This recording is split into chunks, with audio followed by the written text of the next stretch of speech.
The night was soft, almost tender, as if the world itself had decided to speak in whispers. Eli and Mara walked side by side along a narrow dirt path. Neither of them spoke much at first. Their shoes crunched gently over the earth, and the distant hum of crickets filled the space between their breaths.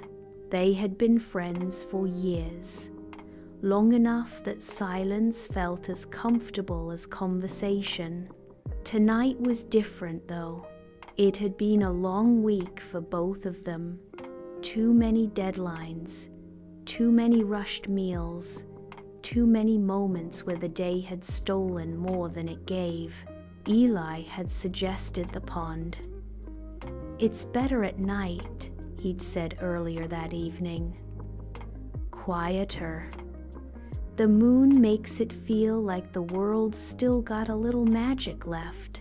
When they reached it, Mara understood what he meant. The pond lay in a small clearing, surrounded by tall reeds and willow trees whose branches trailed lightly in the water. The moon hung low, perfectly round, and its reflection rippled gently on the pond's surface. Small insects skated over the water, leaving faint, delicate rings that widened and disappeared. They settled on the grass at the edge. For a while, they simply looked. The air smelled faintly of wet earth and a trace of mint from wild plants nearby. Somewhere in the distance, a frog croaked once, then again, as if announcing it was still awake. "This is better than my apartment," Mara murmured, her voice slow, as if not to disturb the stillness. Eli smiled faintly. "Your apartment doesn't have moonlight dancing on water." She hugged her knees, watching the silvery ripples. "I forget how quiet it can be out here. It's different quiet than being alone at home." "I know," he said.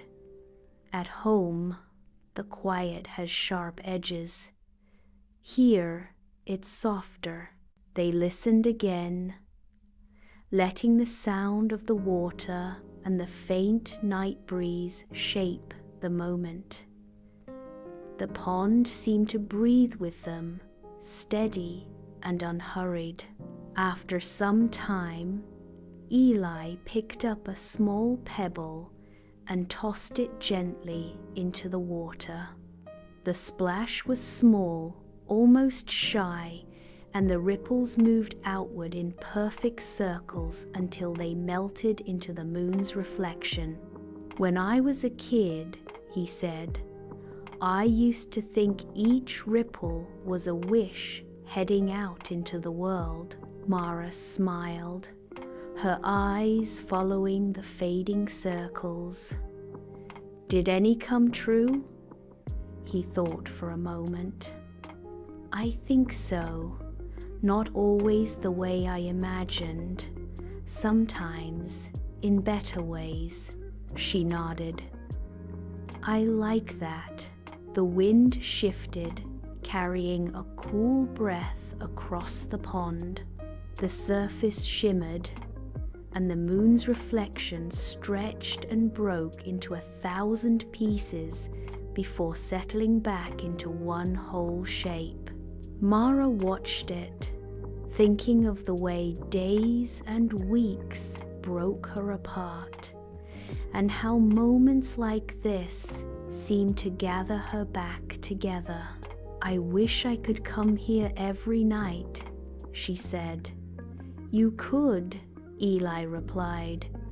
"It's not far.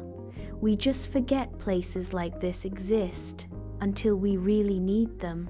Her gaze softened. "Maybe we should make it a habit. Not just for when we're tired, but for..." I don't know. Keeping something alive in us. Eli skipped another pebble across the water. It bounced twice before sinking. I'd like that. A few moments later, they lay back on the grass, side by side, looking up at the stars. The pond's stillness was behind them now, but its presence seemed to seep into their breathing. The stars were bright, but not harsh, as if they were watching quietly without asking for attention. Mara turned her head toward him. What do you think the pond would say if it could talk? He thought for a moment, then answered softly. It would probably tell us to slow down, to let things drift until they find their place. She smiled. I think it would tell us we're smaller than we think, and that's not a bad thing.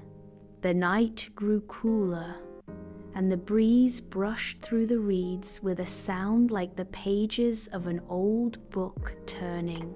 They stayed until the moon had shifted higher in the sky, its reflection no longer directly in front of them, but off to the side, resting against the shadows of the willows.